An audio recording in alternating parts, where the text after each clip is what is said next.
प्रिय विद्यार्थियों, आज हम बीएससी भाग प्रथम वर्ष में पाठ्यक्रम योजना के अनुसार गद्य भाग से प्रेमचंद द्वारा रचित नशा कहानी की तात्विक समीक्षा देखेंगे। प्रेमचंद का चाहे कथा साहित्य है, चाहे उपन्यास साहित्य है, सब में प्रेमचंद ने शोषक और शोषित दो वर्गों की चर्चा की। शोषक वर्ग में जमींदार, पूंजीपति और उच्च वर्ग है, और शोषित वर्ग में गरीब, मजदूर, किसान या पिछड़े हुए लोग हैं जिनका निरंतर शोषण होता रहता है। प्रेमचंद ने अपने उपन्यासों में और कहानियों में शोषक वर्ग के प्रति विरोध और शोषितों के प्रति सहानुभूति, उनकी पीड़ा, उनकी दयनीय दशा का चित्रण किया गया है।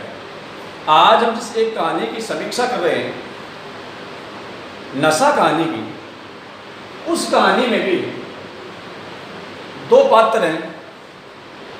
एक ईश्वरी है जो जमींदारी व्यवस्था या उच्च वर्ग का या सामंती व्यवस्था का प्रतीक है, और दूसरा स्वयं लेखक है जो गरीब वर्ग का प्रतीक है। वे दोनों सहपाठी हैं और एक साथ अध्ययन करते हैं। हम किसी कहानी की तात्विक समीक्षा देखने से पहले इस बात पर विचार करेंगे कि गद्य साहित्य में कहानियाँ, उपन्यास, नाटक, एकांकी, रिपोर्टाज, आत्मकथा और जीवनी अनेक विधाएं रखी गई हैं, और इन्हीं विधाओं में से एक विधा है कहानी, जो पाठ्यक्रम में रखी गई है। प्रेमचंद द्वारा रचित नशा कहानी। और किसी कहानी की तात्विक समीक्षा देखते समय हमें इन बिंदुओं या इन तत्वों का अध्ययन करना होगा। पहला तत्व है कथा वस्तु, दूसरा पात्र एवं चरित्र चित्र, तीसरा तत्व है संवाद और कथोपकथन, चौथा तत्व है देश काल और वातावरण, पांचवा तत्व है भाषा एवं शैली, और छठा तत्व है उद्देश्य। प्रेमचंद ने नशा कहानी में दो पात्रों के माध्यम से, ईश्वरी और स्वयं लेखक के माध्यम से इस बात को स्पष्ट किया है कि जमींदार वर्ग, उच्च वर्ग, सामंती वर्ग का रहन सहन किस प्रकार से होता है, गरीब लोग उनकी सेवा, उनकी नौकरी में किस प्रकार से तत्पर रहते हैं, और एक अमीर के साथ रह करके या ईश्वरी नाम के पात्र के साथ रह करके जो लेखक स्वयं गरीब वर्ग का प्रतीक है, उसकी जीवन शैली में, उनकी दिनचर्या में किस प्रकार का परिवर्तन आ जाता है, इन सब को रेखांकित करना लेखक का उद्देश्य है। कहानी के प्रारंभ में ईश्वरी और लेखक स्वयं एक सहपाठी के रूप में एक साथ अध्ययन करते हैं। लेखक जो गरीब वर्ग का प्रतीक है, ईश्वरी के सामने सामंतों, साहूकारों, जमींदारों या पूंजीपति वर्ग के शोषण का विरोध करता है, उनके आडंबरों का विरोध करता है और गरीब वर्ग के प्रति सहानुभूति दिखाता है। सहयोग से छुट्टियों का समय है, और ईश्वरी लेखक को इस बात के लिए राजी करता है कि अब की जो छुट्टियां हैं वे आप मेरे साथ मेरे घर पर ही बिताएंगे। लेखक इस आग्रह को स्वीकार कर लेता है और दोनों रेल यात्रा के माध्यम से ईश्वरी के घर पहुंचते हैं। बीच में लेखक रेलवे स्टेशन का भी चित्रण करता है, और रेलवे स्टेशन के ऊपर जो ईश्वरी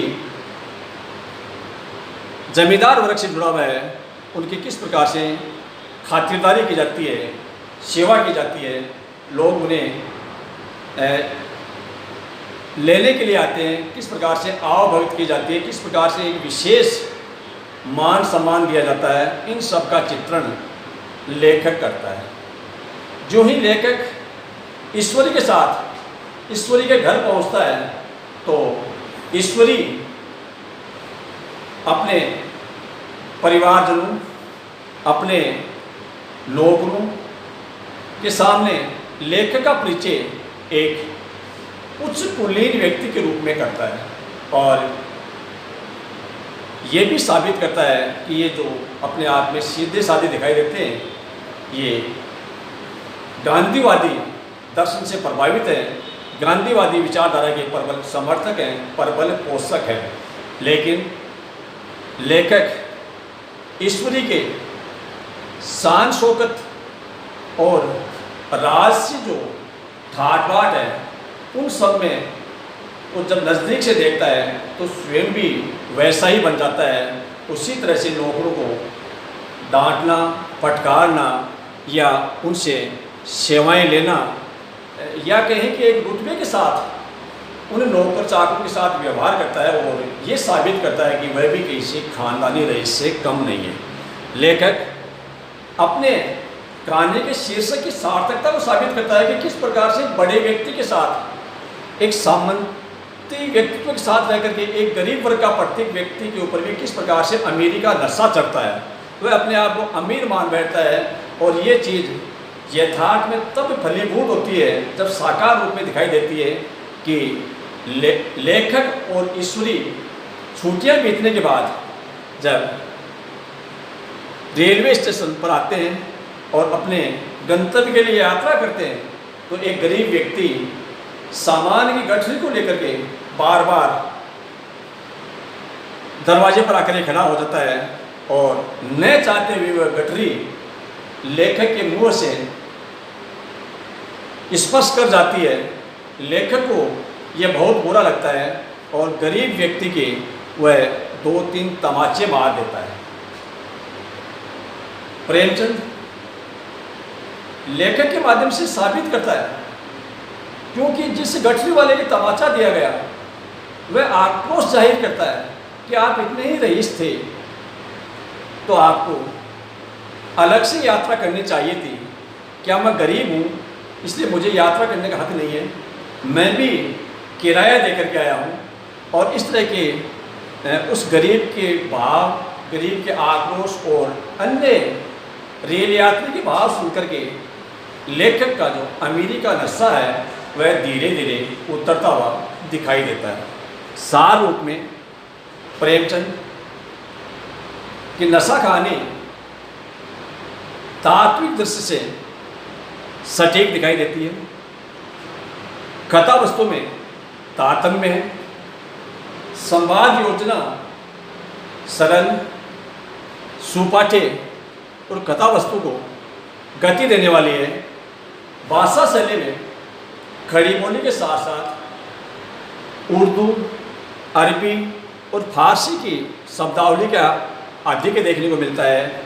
और यदि मैं उद्देश्य की बात करूं तो लेखक अपने उद्देश्य में पूर्णतः सफल होता है, क्योंकि प्रेमचंद की कथा साहित्य, उपन्यास और कहानियों में यथार्थ का सजीव चित्रण करना ही मुख्य दे रहा है। प्रेमचंद की कहानियाँ शोषक और शोषितों के इर्द गिर्द ही लिखी गई हैं और जो आलोचक कहानी है नशा, उसमें भी कहानी के प्रारंभ से लेकर कहानी के अंत तक इस बात को चित्रित किया गया है कि किस प्रकार से उच्च वर्ग का रहन सहन है, उच्च वर्ग गरीबों का किस प्रकार से शोषण करता है और किस प्रकार से उनसे बेगार ली जाती है। साथ ही वह उच्च वर्ग या सामंती अपने आप को ईश्वर का प्रतीक मानते हैं और ये मान बैठते हैं कि गरीब वर्ग का जन्म तो केवल हमारी सेवा के लिए ही हुआ है। इन बातों को चित्रित करते हुए कहानी के अंत में लेखक को वास्तविकता का जब एहसास होता है तो कि निश्चित रूप से जो मैंने इस गरीब के जो तमाचा मारा, गरीब ये रेल यात्री के, वो ठीक नहीं था। इन सब बातों को प्रेमचंद चित्रित करता है और साथ ही साथ अपने उद्देश्य में वो सफल होता है। धन्यवाद।